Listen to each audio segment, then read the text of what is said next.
نبی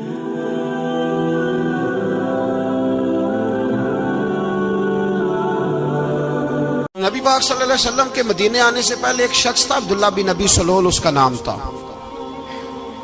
تو مدینے والے لوگ اس کو اپنا پیشوا مانتے تھے، اوس بھی خزرج بھی، اس کی تاج پوشی بھی کی، بڑی اس کی منتا تھی۔ جب حضور آ گئے تو اس کا کاروبار بند ہو گیا۔ اب لوگ یہ نہیں سمجھتے کہ میں غلط ہوں، لوگ کسی کے مفادات کو ٹھیس پہنچتی ہے تو مخالفت کرنے لگ جاتا ہے۔ اب اس کے حالات جب خراب ہوئے تو اس نے پتہ کیا کیا، جھوٹ موٹ کا کلمہ پڑھ لیا۔ سمجھ آ رہی ہے باتوں؟ جھوٹ موٹ کا، اور منافقوں کا ایک ٹولہ اس نے تیار کر لیا جس کا قرآن مجید نے سورہ منافقون میں ذکر کیا۔ ایک جنگ کا موقع تھا، نبی پاک صلی اللہ علیہ وسلم تشریف لے گئے تو عبداللہ بن ابی سلول بھی چلا گیا۔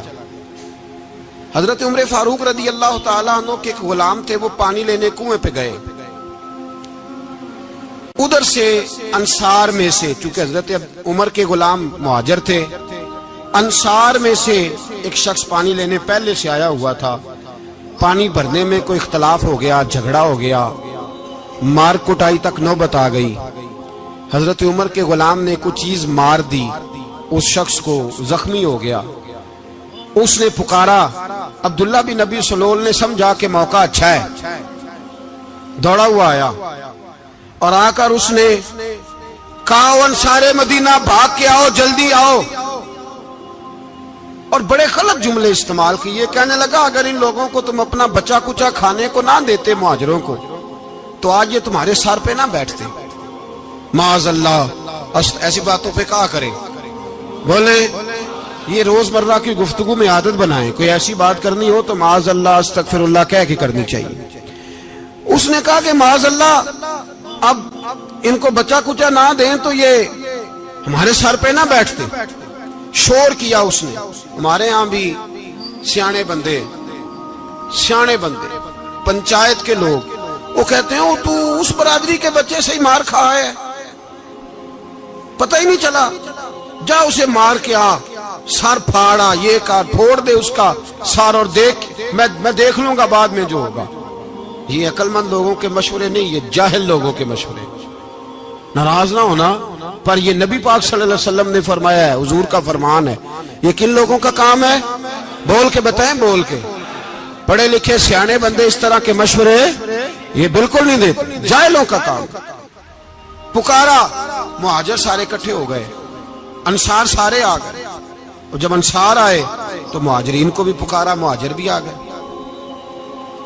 اب وہ گتھم گتھا ہونے لگے تو کسی نے جا کے محبوب پاک کے کان میں کہا، یا رسول اللہ وہاں تو مہاجر انصار لڑنے لگے۔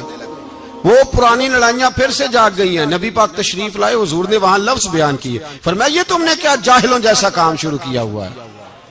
یہ کون سا کام ہے؟ اللہ کرے ہم سب اس کام سے باز آ جائے، آمین تو کہنا۔ اور تو اس برادری دے منڈے کوئی مار کھائے ہیں؟ برادری کیا ہوتی ہے؟ برادری تو تعارف کے لیے، اونچ نیچ کہاں سے آ گئی؟ کہا میرے رسول پاک علیہ الصلوۃ والسلام نے، فرمایا تم جاہلوں جیسے کام کر رہے ہو۔ صلح کرائی، بات رفع دفع کرائی، لوگ چلے گئے، معاملہ ٹھنڈا ہو گیا۔ لیکن عبداللہ بن سلول نے کہا کہ میں یہ موقع خالی نہیں جانے دوں گا۔ پھر گیا وہ اور جا کے انصار مدینہ سے کہنے لگا، ایک دفعہ جا لینے دو مدینے، تم نے میری بات نہیں نہ سنی تو جو وہاں بڑے سردار بیٹھے ہیں ان سے بات کروں گا، اور معاذ اللہ ثم معاذ اللہ ہم ان بے عزت لوگوں کو مدینے سے نکال دیں گے، وہاں صرف عزت والے رہیں گے۔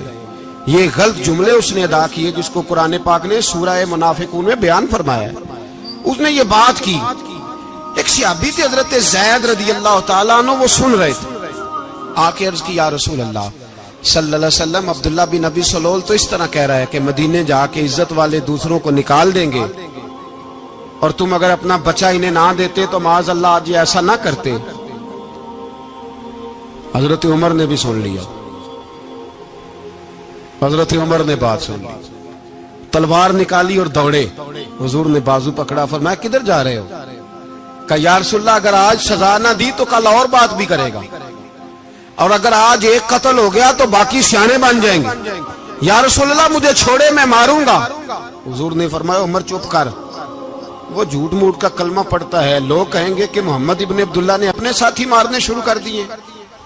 چپ کر, حوصلہ کر, صبر کر, دلیری کر. حضرت عمر کہتے ہیں میری حضور کے کہنے پر میں ٹھہر تو گیا, پر وہ میرے اندر جو آگ لگی ہوئی تھی ٹھنڈی نہیں ہو رہی. کہتے ہیں میں چپ تو کر گیا. نبی پاک علیہ السلام نے پوچھا عبداللہ بن نبی سلول سے, تو نے یہ کہا ہے؟ کہنے لگا حاشا وک اللہ, میں نے بات ہی نہیں کی. ہاں. اب لوگ کہنے لگے کہ زید تو نوجوان ہے, تو یہ بوڑھا آدمی ہے, چلو صحیح کہتا ہوگا. حضور بھی خاموش ہو گئے. اللہ پاک نے قرآن مجید نازل فرما دیا. فرمایا اللہ نے سن لی ان کی بات جنہوں نے یہ کہا ہے, اور پھر لفظ بڑے حسین ہے. فرمایا یہ کہتے ہم عزت والے ہیں؟ نہیں, وللہ العزت ولرسولہ وللمؤمنین. فرمایا عزت تو اللہ کے پاس ہے, اللہ کے رسول کے پاس ہے, اور عزت تو مومنوں کے پاس ہے, مومنین کے پاس عزت ہے. یہ قرآن پاک نے سارا مضمون بیان کر دیا کہ عبداللہ بن نبی سلول غلط کہتا ہے اور حضرت زید صحیح کہتے ہیں. حضور نے کچھ نہیں فرمایا, جا رہا ہے قافلہ. جب مدینے کی سرحد آ گئی نا, حدود مدینہ منورہ کی شروع ہوئی, تو عبداللہ کا اپنا بیٹا, اس کا نام بھی عبداللہ بن عبداللہ تھا, اپنا بیٹا اس کا بڑا مخلص جانثار غلام تھا میرے رسول پاک صلی اللہ علیہ وسلم کا. وہ تلوار لے کے مدینے کی حد پہ کھڑا ہو گیا اور کہنے لگا میرے باپ, تو نے اتنی بے ایمانی کے لفظ کہے کہ میں ان کو نکال دوں گا. کہے اپنی زبان سے کہ میں ذلت والا ہوں, رسول پاک کو اللہ نے بڑی عزت عطا فرمائی, کہے ورنہ میں تیری گردن کاٹ دوں گا. بول. کہے حضور بھی عزت والے اور نبی پاک کے غلام بھی عزت. کہے اپنی زبان سے, کہے میرے رب کا یہ فرمان ہے وَرَفَعْنَا لَكَ ذِكْرَكَ, ابھی میں خود تیرے لیے تیری شانوں کو بلند فرما دوں گا. تو کہا تو دشمن ہو کے کہنے لگا میرے بیٹے مجھے معاف کر دے, مصطفیٰ تو بڑی عزتوں والے, ان کے غلام شانوں والے. جب بیٹا تلوار لے کے سامنے کھڑا ہوا, شہرت ہوئی, اب نبی پاک نے حضرت عمر کی طرف دیکھا, کہا عمر تیری بات صحیح تھی, اب جو ہوا یہ زیادہ صحیح تھا. وہ میں نے تجھے کہا حوصلہ کر, تدبر کر, وقت کا انتظار کر, یہ صحیح ہوا کہ وہ صحیح تھا. تو حضرت عمر فاروق کہنے لگے یا رسول اللہ میں گواہی دیتا ہوں آپ واقعی اللہ کے سچے رسول ہیں صلی اللہ. اتنی اچھی رائے, وقت فیصلہ کرتا ہے. تدبر سے چلے, دانائی سے چلے, علم پیدا کریں, بردباری. ہمیں کئی دفعہ سجدہ صاف کرنا پڑتا ہے, ہم جو کہتے ہیں بات اس کے الٹ نکل آتی ہے. ہم کسی شخص کے بارے میں کچھ تبصرہ کر بیٹھتے ہیں, کچھ عرصے کے بعد ہمیں پتہ چلتا ہے کہ وہ تو ایسا تھا ہی نہیں, ہم نے غلط بات کر. ہم بغیر تحقیق کے, بغیر تفتیش کے, حوصلہ نہ ہونے کی وجہ سے, صبر نہ ہونے کی وجہ سے ہم بہت سارے کام کر گزرتے ہیں, پھر ہمیں نقصان ہوتا ہے. اپنی زندگی میں علم نہ چھوڑیں, حوصلہ نہ. لڑائیاں ہوتی ہیں نا گھروں میں, اس کی وجہ خامد ہوتا ہے, بیوی نہیں ہوتی. یہ بات گھر جا کے بتانا کہ آج انہوں نے کہا. لڑائی کی وجہ کون ہوتا ہے؟ نہ بولو تسی, پر میں تے آنکھ ہی چھڑیا ہے, وہ تو ریکارڈ ہو گیا ہے. لڑائی کی وجہ کون ہے؟ جڑے باتیں لڑتے ہیں وہ کندے ہی نہیں پے. وجہ کون بنتا ہے جی؟ کیوں بلا؟ اس لیے کہ نبی پاک صلی اللہ علیہ وسلم نے فرمایا عورت کی اگل آدھی ہے تو تیری تو پوری ہے نا. جس کا مطلب ہے لڑائی اگر بچ سکتی تھی تو مرد کی وجہ سے بچ سکتی تھی, گھر میں امن ہو سکتا تھا. کہتے ہیں جی بڑی بیوقوف ہے, میری سنتی نہیں. تو میں نے کہا جو اس سے بحث کر رہا ہے وہ سیانا ہے؟ بولیں, جو بحث کر رہا ہے وہ عقل مند ہے؟ بندہ تو چلو تھا وہ دانشور شیکسپیئر, باتیں بعض اوقات اس کی کچھ ایسی ہیں. اس سے کسی نے پوچھا تھا عورتوں سے کون جیت سکتا ہے بحث میں, تو اس نے کہا تھا وہ جو ان سے بحث نہ کرے, جو ان سے بحث. تو بھائی تو وجہ اس لیے کہ حوصلہ تو نہیں کرنا تھا. نبی پاک علیہ السلام نے فرمایا بی بی ٹیڑھی لکڑی ہے, سیدھی کرنے کی کوشش کرو گے تو ٹوٹ جائے گی. سیدھی تو پھر کتنا بیوقوف ہے جو پتھر سے سر رگڑ رہا ہے, کتنا نادان ہے جو یہ حرکت کر رہا ہے, دریا میں چھلانگ لگا کے کہتا ہے ڈوبوں گا نہیں. تو بھائی حوصلہ پیدا کریں, علم پیدا کریں, بہت ساری ایسی باتیں کرے گی جس میں اشتعال آئے گا، فٹافٹ 3 لفظ طلاق کے دے دیے، اب بھاگا گیا مفتی صاحب کے پاس، او ہو 4 بچوں کا کیا بنے گا؟ اور یہ بات پکی ہے کہ بچوں کو صرف ان کی ماں ہی پال سکتی ہے، ان کی ماں۔ اور بات مجھے نہیں بھولتی، ایک شخص نے بیوی کو طلاق دے کے دوسری شادی کی، اس کا بیٹا تھا 10 سال کا، تو اس نے اپنے بیٹے سے کہا کہ بیٹے بتا پرانی اماں صحیح تھی یا یہ صحیح ہے؟ اس نے کہا نہیں ابا وہ تو جھوٹ بڑے بولتی تھی، یہ صحیح ہے۔ وہ جھوٹی تھی، وہ جھوٹ بڑے بولتی تھی میری سگی اماں، یہ سچ بولتی ہے۔ اس نے کہا وہ کیسے؟ کہنے لگا اس لیے کہ میں کوئی شرارت کرتا تھا تو میری سگی اماں مجھے تھپڑ مارتی تھی اور کہتی تھی تجھے روٹی نہیں دے رہی، جا دوڑ جا گھر سے۔ تو میں دوڑ جاتا تھا تو جھوٹ بولتی تھی نہیں دینی، پھر آدھے گھنٹے کے بعد مجھے ڈھونڈنے لگ جاتی تھی، ڈھونڈ کے لاتی تھی، پھر میری منت کرتی تھی، پھر مجھے کہتی تھی نہ مجھے ستایا کر، پھر میرا ماتھا چومتی تھی، پھر میری مرضی کا کھانا بنا کے دیتی تھی، پھر میرے منہ میں لقمے ڈالتی تھی۔ جھوٹی تھی، پہلے کہتی ہے نہیں دینی، پھر پیچھے بھاگتی ہے۔ یہ سچی ہے، میں شرارت کرتا ہوں تو تھپڑ مار کے نکالتی ہے، پھر میں منتیں کرتا ہوں پر روٹی نہیں دیتی، پیر پکڑتا ہوں نہیں دیتی، سچ بولتی ہے، اپنی بات پہ ڈٹ جاتی۔ او بھائی بچے اس کی ماں ہی پال سکتی ہے، تو نے 3 جملے کہتے سوچا ہی نہیں، تیرا کا گیا تو یہ تو نئی بیوی ملے گی، اور اس کا بھی کیا گیا، اس کو بھی شاید شوہر مل جائے۔ ان پھولوں کی پرورش صرف ان کا مالی کر سکتا ہے، دوسرا کر سکتا تو نے حوصلہ ہی نہیں کیا۔ ٹھیک ہے غلطی بیوی کی تھی پر تو مرد تھا نا، تیرے پاس تو دلیری تھی، فٹافٹ 3 طلاق کے جملے کہہ دیے۔ اور میرے رسول پاک علیہ السلام نے فرمایا جائز کام بڑے ہیں پر طلاق جائز تو ہے پر میرے رب کو پسند نہیں، اللہ کو پسند۔ تو نے مالی بگا دیا جس نے تیرے گھر کا باغ سینچنا تھا۔ تو بھائی یہ حوصلہ نہیں، درجنوں طلاقیں، 20 کیس، اور ابھی وہ شادی کے پورے کپڑے نہیں پہنے تو طلاق پہلے، اس کی وجہ یہ کہ حوصلہ نہیں، صبر نہیں، رضا نہیں، ہم احساس نہیں کرتے۔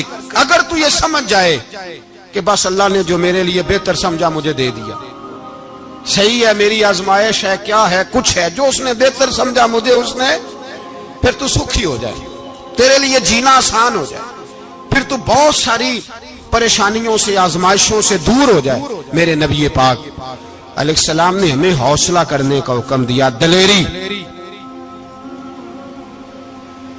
2-3 سال شاید پچھلے سال یا اس سے پچھلے سال حج کے موقع پہ نا ہمارے پاکستان میں تو بڑے بڑے انوکھے واقعات ہوتے ہیں، سننے سے کیا میں کہتا ہوں وہ عبرت کے لیے ہوتے ہیں۔ جعلی ویزے لگوا دیے حج کے کسی ایجنٹ نے، اللہ کے مہمانوں کو بھی لوگ لوٹ لیتے ہیں، معاذ، جعلی ویزے لگوا دیے۔ اور مزے کی بات یہ ہے کہ پاکستانی ایئرپورٹ سے گزر بھی گئے وہ ویزے والے، اور احرام باندھے لوگ جدے پہنچ گئے۔ 4 آدمی تھے، انہوں نے ویزا دیکھا تو کہا نقلی آپ کو واپس جانا پڑے گا۔ اگلی فلائٹ سے وہ لوگ واپس آئے۔ آپ مجھے بتائیے ان کی جب وہ چھوٹے چھوٹے کلپ آئے، میڈیا نے ان کی باتیں سنی تو ان کے آنسو نہیں تھمتے تھے۔ ایک آدمی احرام باندھ کے گیا ہے، معمولی سمجھتے ہیں آپ؟ میرے جیسا غریب آدمی کبھی اس نے ارادہ کیا اور مدینے جانے کا لیٹ ہو جائے تو کلیجہ پھٹنے کو آتا ہے، کچھ مجبوریاں پیروں میں آ جائے، نہ جا سکے تو پتہ نہیں کتنی توبہ کرنے کو دل کرتا ہے کہ کہیں غلطی تو نہیں ہو گئی، کوئی ایسی بات تو نہیں نکل گئی۔ یقین کریں طبیعت پریشان ہو جاتی، یار کوئی ایسا کام تو نہیں ہو گیا جس کی وجہ سے یہ بات ہوئی۔ 4 آدمی لوٹ آئے، حالات خراب ہو گئے، لوگ رو رو کے قصے سناتے تھے، لیکن میرے رسول پاک علیہ السلام کا حوصلہ دیکھو۔ حضور کعبے کا بھی کعبہ، حضور مالک، حرم کے مالک مطلق، جن کے صدقے اللہ نے کعبہ کو بیت اللہ بنایا۔ حاجیو آؤ شہنشاہ کا روضہ دیکھو، کعبہ تو دیکھ چکے اب کعبے کا بھی کعبہ دیکھو۔ حضور 1400 صحابہ کو لے کے گئے عمرہ کرنے، مقام حدیبیہ پر پہنچے تو کافروں نے روک لیا، ہم عمرہ نہیں کرتے، تو اور میں خادم اور جو وارث و مالک ہیں 1400 صحابہ، ہم نہیں عمرہ کرنے دیتے، واپس جائیے۔